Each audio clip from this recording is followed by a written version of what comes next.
Per favor, podria explicar per a la revista Alteritat els motius d'aquesta manifestació? La manifestació la fem en contra de les retallades de les pensions i avui mateix la fem en contra del principi d'acord a què dos sindicats han arribat amb el govern.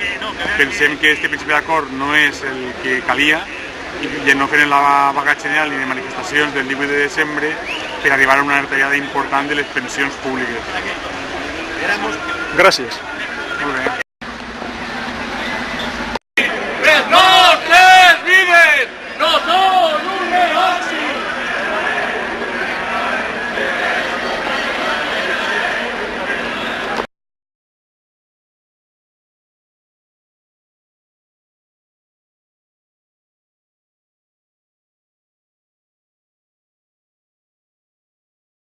Espanyol, el que està impedint l'enfortiment de l'economia productiva i l'augment de l'ocupació.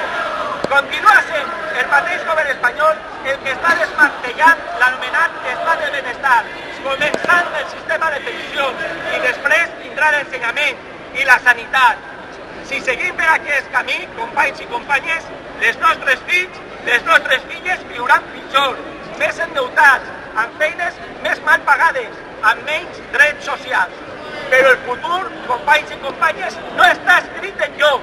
Dependrà de l'oposició que es trobe, de la lluita que siguem capaços de dur a terme, de la força en què responguem. I n'hi ha exemples.